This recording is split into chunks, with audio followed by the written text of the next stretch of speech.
Olá, bem-vindos! Olha, o material que a gente vai analisar hoje, ele parece, à primeira vista, super comum.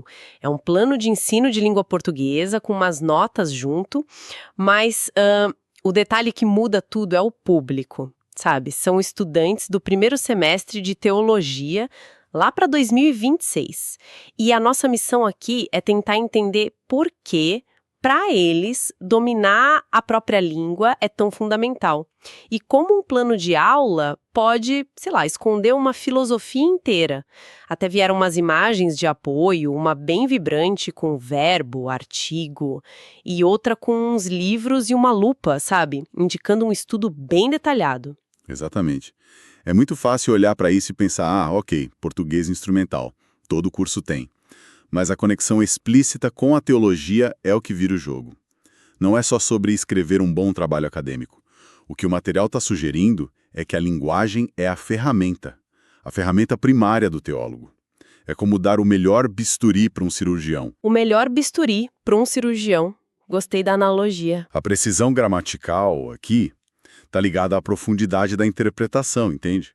E à clareza para comunicar a fé. Ok, vamos abrir esse plano então. É um curso de 75 horas do professor José Roberto Limas da Silva. O que me chamou a atenção logo de cara foi a ementa. Ela diz que o objetivo não é um estudo exaustivo da gramática. A meta, diz aqui, é capacitar para uma leitura eficaz e criteriosa e para a arte de interpretar o texto. Mas aí vem o ponto. O foco é em classes gramaticais bem específicas. Substantivo, verbo, adjetivo, artigo. Uma seleção que parece básica, mas... Pois é, isso que eu ia perguntar.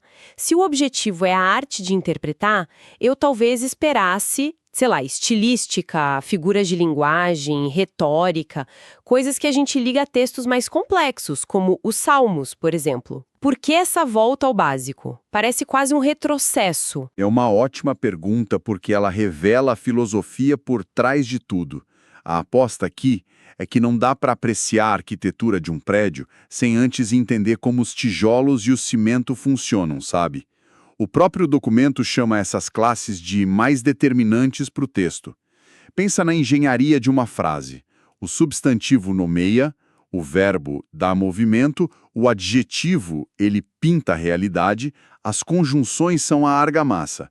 Dominar isso não é decorar a regra, é entender a mecânica de como o sentido é construído. A ideia é, antes de analisar a beleza de uma metáfora, você precisa entender com precisão o que o texto diz no nível mais literal. A mal interpretação quase sempre começa num erro básico de gramática. Entendi. A gramática, então, não é um fim. É um tipo de kit de ferramentas forenses para analisar o texto. É a diferença entre só ler as palavras e entender como a mensagem foi montada peça por peça. Isso.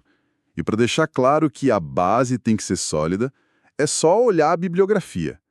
Evanildo Bechara, Carlos Alberto Faraco. Nomes de peso. Exato. Não são manuais simplificados. São gramáticos normativos, referências. Colocar eles num plano de primeiro semestre é uma declaração de intenções. Sinaliza que o objetivo não é uma comunicação boa o suficiente, mas a busca pela excelência, pelo domínio da norma culta. É a ferramenta de trabalho deles. Ok, a base acadêmica tá clara, mas o material vai além, né? Tem umas notas de reflexão que parecem ser o coração da proposta. É aqui que a coisa esquenta. O plano tem uma seção Propostas Interdisciplinares, que amarra tudo. E amarra de uma forma fascinante. É aqui que o curso de português se mostra como uma peça-chave num quebra-cabeça muito maior. O texto liga diretamente com o estudo das línguas bíblicas, hebraico, aramaico, grego, e com a hermenêutica bíblica, que é basicamente a arte da interpretação de textos. Espera aí. O documento diz que o diálogo entre o português e as línguas bíblicas surge espontaneamente. Essa palavra me soa um pouco otimista. Como que brigar com uma preposição em português, de repente, me ajuda a entender o grego antigo? Parece um salto grande, não? Parece, mas faz muito sentido na prática. Nenhuma língua existe no vácuo, né?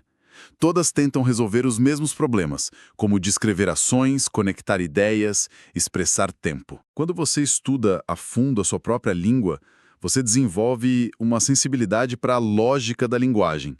Por exemplo, quando um aluno finalmente entende a diferença entre pretérito perfeito e imperfeito, um é ação concluída, o outro é ação contínua no passado. Certo. Ele está treinando o cérebro para pensar sobre o aspecto do verbo. Essa mesma categoria é crucial no grego do Novo Testamento, só que de um jeito muito mais complexo.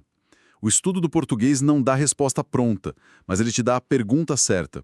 Ele cria a categoria mental para que, ao chegar no grego, o aluno não parta do zero. A dificuldade aqui ilumina a estrutura lá. Agora a conexão ficou bem mais concreta. É como aprender a andar de bicicleta no seu bairro para depois se aventurar numa trilha. As ferramentas são as mesmas, o terreno é que muda. E essa base é fundamental, porque, como as notas de reflexão argumentam, o terreno da interpretação bíblica, ele está cheio de perigos. Cheio.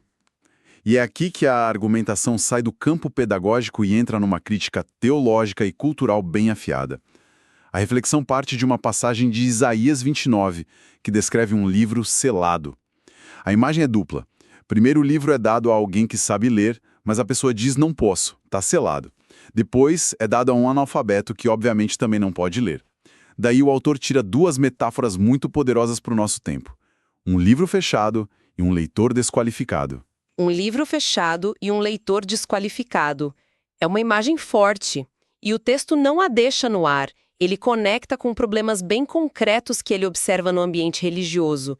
Fala em excesso de oralidade e improviso, repetitismo cultural, ritualismo monótono e o uso de jargões cansativos. É uma crítica contundente. Sim.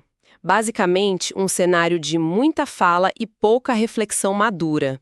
O repetitismo e os jargões são sintomas de um pensamento que não se renova.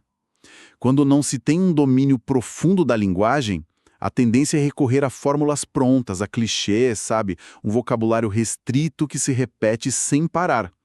A criatividade e a profundidade ficam limitadas pela pobreza da ferramenta. A ideia do analfabeto funcional quanto ao texto bíblico é o diagnóstico central. Pessoas que sabem decodificar as palavras, que leem em voz alta, mas não conseguem extrair o sentido, conectar as ideias, perceber a estrutura do argumento original. É como ouvir uma música e só prestar atenção na batida, ignorando a melodia, a harmonia e a letra. Analfabeto funcional é uma expressão dura, mas que ressoa. A gente já se sentiu assim diante de um contrato, né? Você lê, mas o sentido escapa. E para mostrar que isso tem consequências graves, o texto usa exemplos bíblicos na seção Considerações. Sim, ele âncora a crítica em narrativas. Primeiro, a ideia de que um livro fechado, por melhor que seja, não muda a nossa realidade. O exemplo é o do rei Josias. O livro da lei existia, mas estava perdido, esquecido. Na prática, estava fechado. A nação estava em declínio. A grande reforma só acontece quando o livro é achado, aberto e, o ponto crucial, lido e compreendido. A presença do livro não bastava. Precisava ser aberto por um leitor qualificado para gerar transformação. Exato. E o segundo ponto é ainda mais direto. Um livro mal lido é mal interpretado e pessimamente aplicado. O exemplo de Atos, certo? Do eunuco. Isso, a história de Filipe e o eunuco etíope. O eunuco está lendo o profeta Isaías e Filipe se aproxima e faz a pergunta-chave de todo o material. Você entende o que está lendo? E a resposta do eunuco é de uma humildade. Como posso entender se ninguém me explicar? Essa cena é fundamental. Ela mostra que ler não é só decodificar. Requer interpretação, contexto, gramática. O eunuco era um leitor, provavelmente de elite, mas reconheceu que era um leitor desqualificado naquele momento. Precisava de um guia. A conclusão implícita é que um futuro teólogo que não se dedica a aprimorar a língua está se colocando na posição de quem lê sem entender e, pior, se arrisca a aplicar mal um texto que considera sagrado. Certo. Então o diagnóstico está feito. Temos um livro importante que corre o risco de ficar fechado ou ser distorcido pela falta de preparo de quem o lê. A partir daí, o texto levanta a questão: diante disto, qual a primeira atitude a ser tomada? E a resposta é surpreendente. Pela simplicidade. Exatamente. Não é buscar uma técnica secreta de interpretação, uma revelação. Nada disso. A primeira atitude, a mais fundamental, é compreender bem o texto bíblico a partir de sua língua-mãe, o texto traduzido na língua portuguesa. É radicalmente pragmático. Antes de sonhar em decifrar o grego ou o hebraico, o passo essencial é dominar a língua que você fala todo dia. A ferramenta que já está na sua mão. O que leva à pergunta seguinte: o que fazer para alcançar isso? E a solução é igualmente direta. Ter o domínio suficiente da norma culta da língua portuguesa brasileira para ler o texto bíblico corretamente. E com essa frase, tudo se encaixa, o ciclo se fecha. É o fechamento perfeito do argumento. Aquele plano de ensino que parecia padrão no começo. Exato. Agora se revela. O foco nas classes gramaticais, na ortografia, na pontuação, nada disso é um requisito genérico. Tudo se transforma numa ferramenta teológica de primeira necessidade. A disciplina de língua portuguesa é o alicerce, o passo inicial para uma teologia responsável. É a vacina contra a má interpretação e o ritualismo monótono. Uau! Então, o que começou com um simples plano de aula nos levou a uma defesa apaixonada da clareza e da precisão. Descobrimos uma argumentação muito bem amarrada sobre como o domínio da linguagem está ligado à profundidade do pensamento. O estudo criterioso do português é apresentado aqui como um antídoto contra a superficialidade, contra a repetição de jargões vazios. A clareza para pensar e a força para comunicar nascem do domínio da nossa própria língua. E isso nos deixa com uma provocação final que vai muito além da teologia. O material argumenta que, nesse contexto, a falta de domínio da linguagem leva à falta de criatividade e a uma reflexão imatura. A questão que fica é: em que outras áreas da nossa vida, profissional ou pessoal, um domínio superficial da nossa própria língua pode estar nos limitando? Onde mais isso pode estar travando nossa capacidade de inovar, de argumentar, de nos conectar de verdade com as pessoas e de entender o mundo de forma mais crítica? Talvez o livro selado não esteja só em textos antigos. Ele pode estar num contrato de trabalho que a gente não entende bem, num projeto complexo que não conseguimos explicar, numa notícia que interpretamos mal ou até nos nossos próprios sentimentos, que lutamos para articular. Talvez todos esses sejam livros esperando por leitores mais qualificados. E a chave para abri-los, como sugere nosso material de hoje, começa em casa, com a nossa língua-mãe.